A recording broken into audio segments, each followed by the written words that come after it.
Test-2. You will hear a number of different recordings, and you will have to answer questions on what you hear. There will be time for you to read the instructions and questions, and you will have a chance to check your work. All the recordings will be played once only. The test is in 4 sections. At the end of the test, you will be given 10 minutes to transfer your answers to an answer sheet. Now turn to Section 1.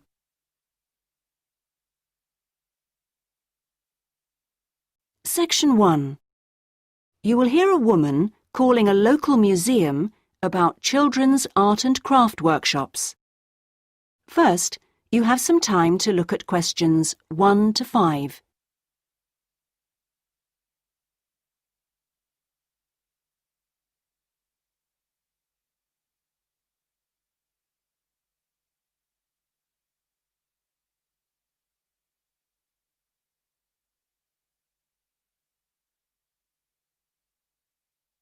You will see that there is an example that has been done for you. On this occasion only, the conversation relating to this will be played first.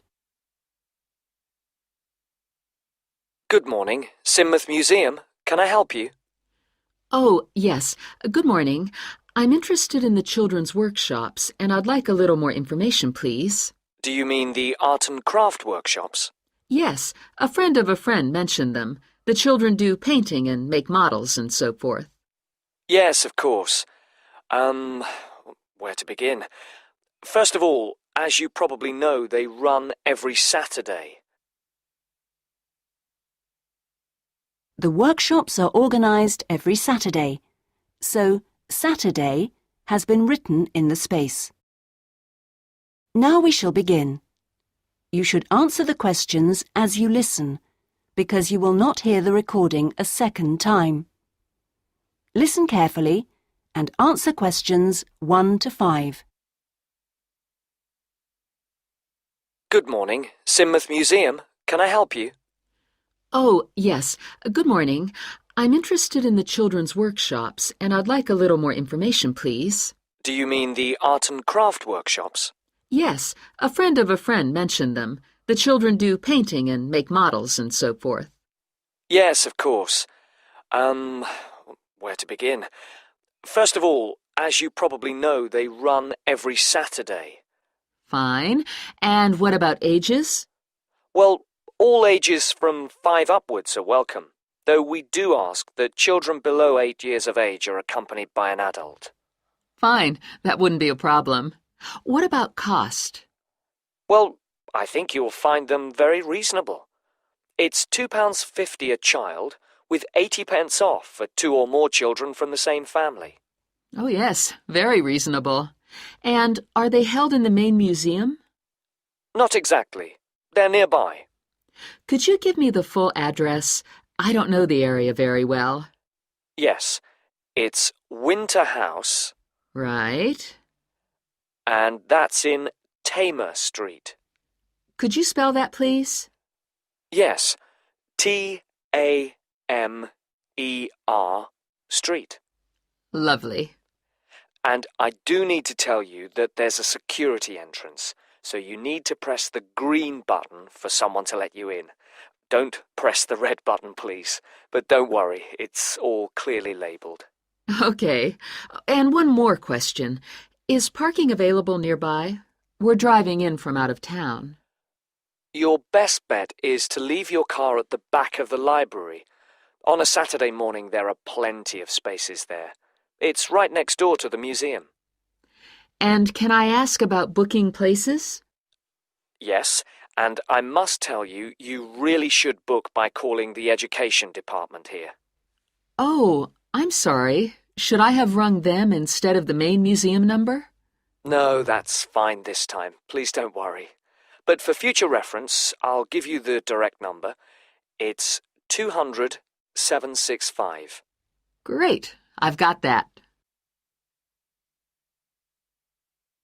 Before you hear the rest of the conversation, you have some time to look at questions 6 to 10.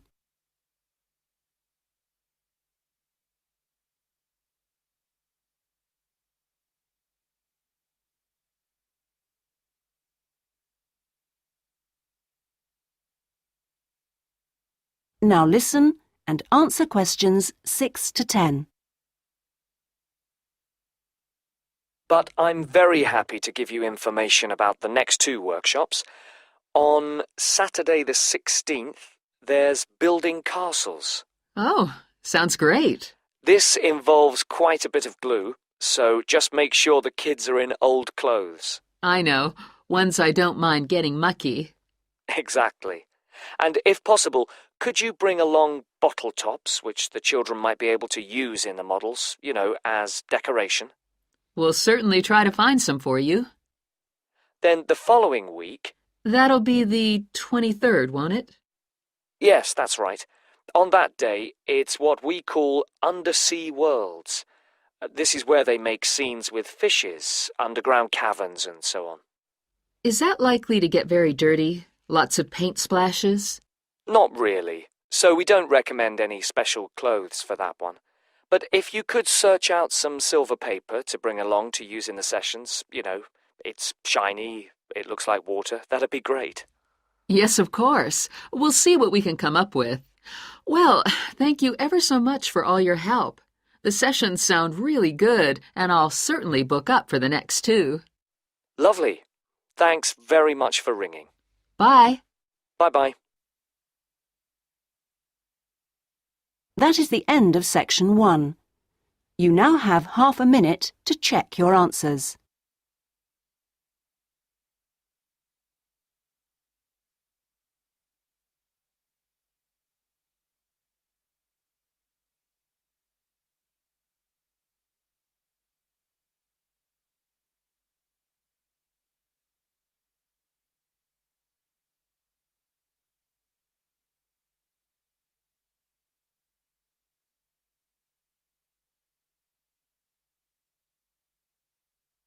Now turn to section 2.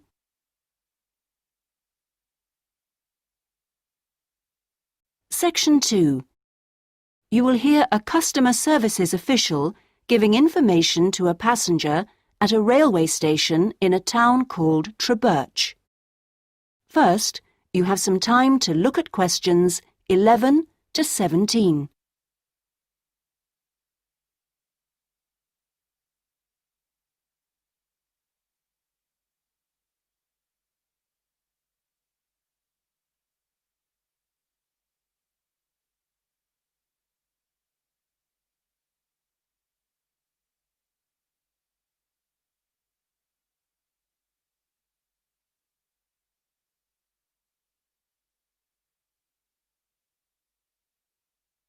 Now listen carefully and answer questions 11 to 17. Hello. My family and I are staying here in Trebirch for a week or 2, and we wanted to know about the train services. We're hoping to do a few local trips. OK. Well, I can give you lots of details about all the trains going from Trebirch in the southwest. This leaflet will be very helpful, but I can tell you some of the main things. We've got 2 main train stations in the town. King Street is for local commuter lines and regional services. What about trains to London? I'll need to go there on business for one day. Then you need to go to Central Station. That's for all the national services. There are regular trains to London. They leave Trebirch every half hour on weekdays and every hour at weekends. It takes about 2 hours, a bit longer on Sundays. You've got a choice of first and second class, and there's a buffet car, though refreshments are included in the cost of a first-class ticket. Ah, right. And have you got any information on different ticket types? Yes, there's a range of ticket prices depending on when you travel and when you buy your ticket. There's a standard open ticket, which doesn't have any restrictions. This can be bought in advance or on the day. You can also get various discounted tickets. A popular one is called the Super Save, and this is OK for travel after 8:45.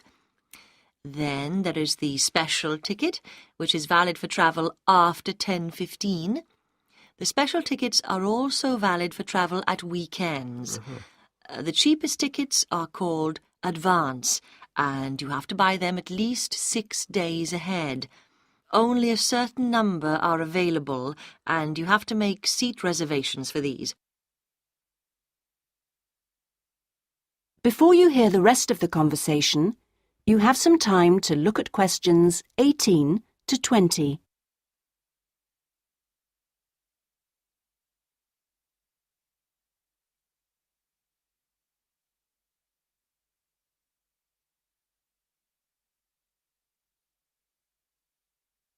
Now listen and answer questions 18 to 20.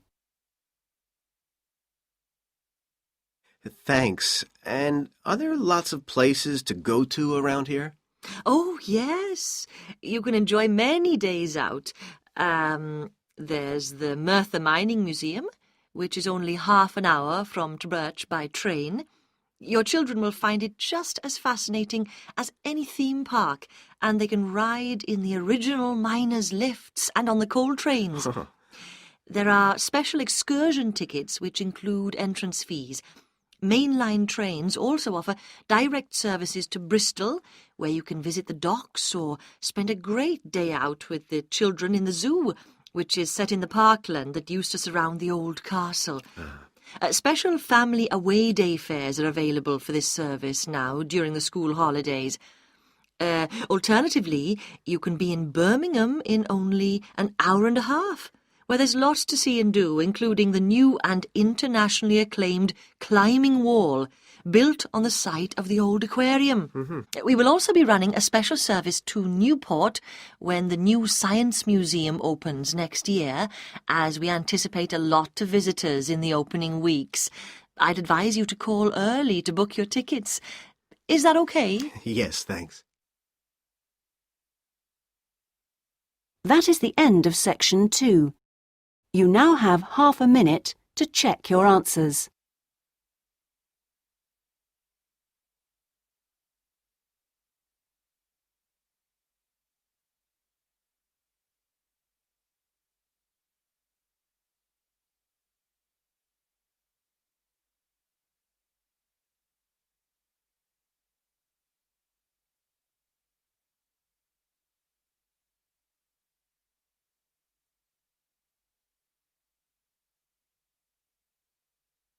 Now turn to section 3.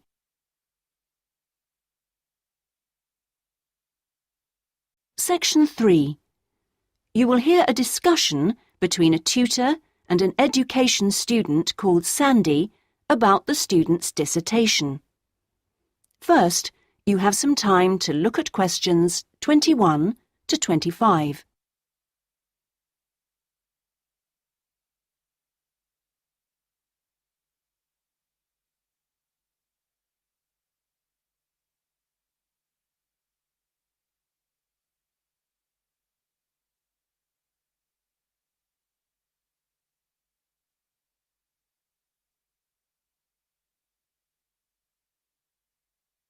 Now listen carefully and answer questions 21 to 25. Hello, Sandy. How have you been getting on with your dissertation? Fine. And I've been working hard on the various action points we agreed on our last tutorial. Do you want to talk me through what you've done? Yeah, sure. Well, we agreed on 3 main targets for me to aim for. The first one was to find out about suitable data analysis software. Yes. And what I decided to do was to look through catalogues specialising in IT. That's a good idea. What did you come up with? I found the names of 2 promising ones. Right. But I also thought it'd be worthwhile talking to a lecturer. Oh, right. Who did you see? Jane Prince. Do you know her? She's in the computer centre? Yes, of course. She's the new head. Yes, well, she was very helpful. Oh, that's good. Did she suggest anything in particular? Yeah, she recommended software called VVAT and said I should book up for a couple of practice sessions using VVAT. Great. I'm sure you'll find them useful. And, of course, the second target was to draw up a survey checklist, which Yes, you emailed me it last week. Have you had a chance to look? Of course. I think it's good. Very much on the right lines. I'd say your first 2 sections are spot on. Mm-hmm. I wouldn't suggest that you change anything there, but In Section 3, you really do need to have questions on teaching experience. Yeah, I was thinking that section looked a bit short. Right. And my third target was do further reading on discipline. Oh, yes. I mentioned a couple of writers, didn't I? Yes, well, I got hold of the Banerjee, and I thought that was excellent, but I'm afraid I didn't manage to get hold of the essays about classroom management. You know, the ones by Simon Erickson. The bookshop said it was out of print, and the library doesn't have a copy. Oh, right. And I'm afraid I've lent my copy to another student. What I suggest you do is try the library again. This time apply for it through the service called Special Loans. Have you done that before? You're entitled to 6 books a year. Yes, no problem. That's what I'll do. So, lots of useful work done. Before you hear the rest of the conversation, you have some time to look at questions 26 to 30.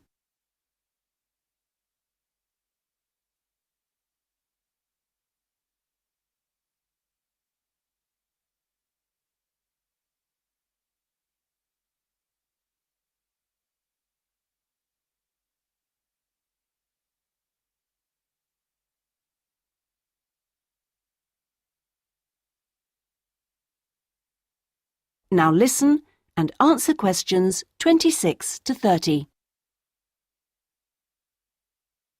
So let's look at some new targets. We'll start by having a chat about your Chapter 1. I very much enjoyed reading it.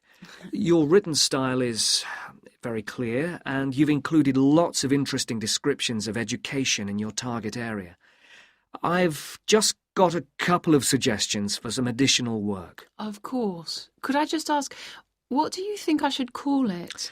Well, I'd go for something like context review. What do you think? Well, short and to the point. Exactly. Now, as regards specific areas to work on, I'd be quite interested to have a few more statistics about the schools in the different zones. Oh, that wouldn't be a problem. I can get them from the internet. Great. And although you did make a reference to quite a few different writers, I think you should aim to cite more works written later than 2000. OK, that's more difficult, but I can try. When do you want that done by? Oh, it's not urgent. I should aim for the end of term. But in the meantime, I think you should also be thinking about Chapter 2. Should I be drafting it already? No, but I think you should note down its main sections. Yes. You know, I always find that the hardest part... I always find it helpful to put some ideas on index cards. Yeah. And then you can sort them and even lay them out on the floor. It's a real help. Well, I'll certainly try it. When would the deadline be for that? My advice would be to get it done before you embark upon the research. You can always change it later if you need to. OK, I'll get going on that then. That is the end of Section 3. You now have half a minute to check your answers.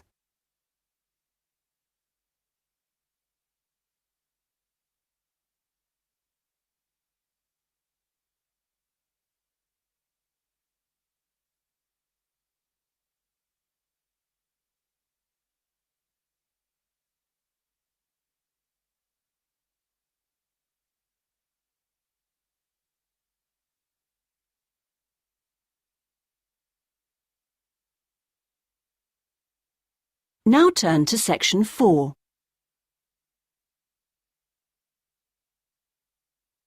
Section 4. You will hear part of a lecture about the history of moving pictures. First, you have some time to look at questions 31 to 40.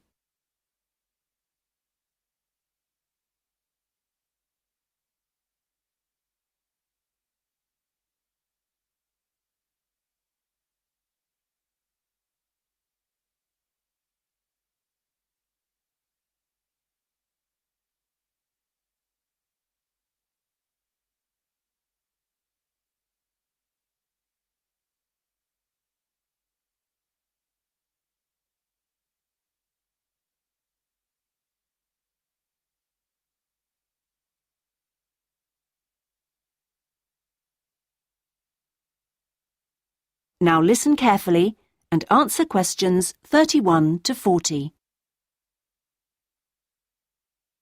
Many believe that the story first began in America in 1877, when two friends were arguing over whether a horse ever had all 4 feet, or hooves, off the ground when it galloped.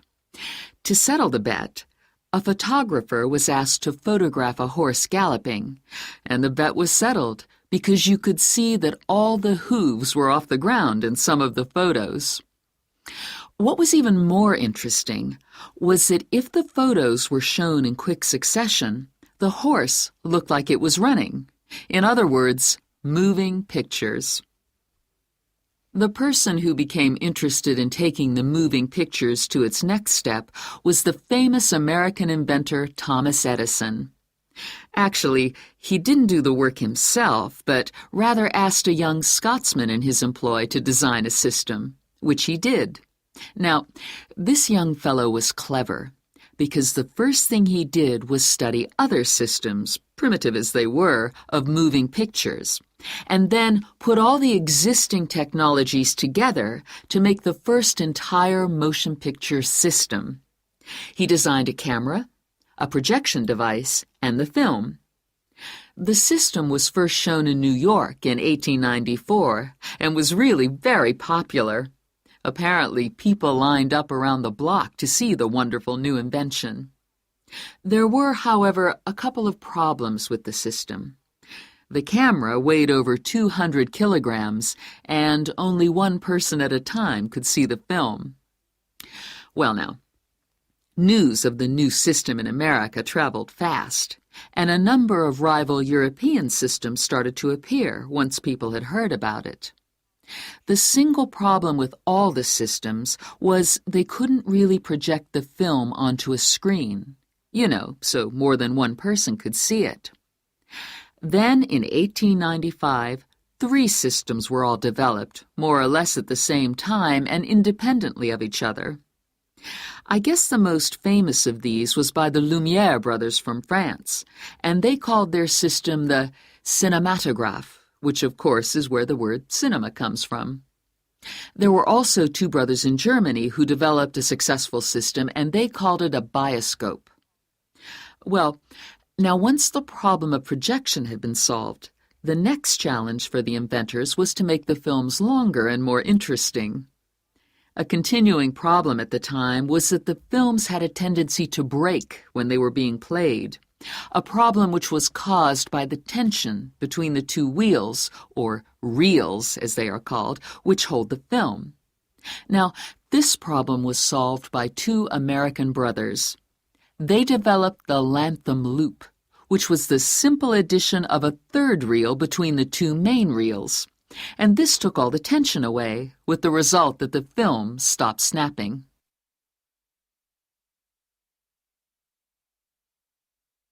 So now there was a real possibility of having films of more than 2 or 3 minutes. And this led to the making of the Great Train Robbery, the very first movie made. It only lasted 11 minutes, but was an absolute sensation. And there were cases of people watching the movie and actually fainting when the character fired a gun at the camera. Almost overnight, movies became a craze. And by 1905, people in America were lining up to see movies in store theaters, as they were called then. I guess the next big step in terms of development of technology was to have people actually talking on the film. And the first step towards this was in 1926, when sound effects were first used on a film. It wasn't until the following year, however, that the first talkie, as they were called then, was made. This film featured actors speaking only during parts of the film and was called The Jazz Singer. And it wasn't until 1928 that the first all-talking film was produced, and this was called The Lights of New York. Unfortunately, the sound on this early film was not very good, and I believe they put subtitles on the film. That is, they printed the dialogue along the bottom of the film to compensate for this poor sound quality. Now, with the addition of sound, moving pictures became far more difficult to make. That is the end of section 4. You now have half a minute to check your answers.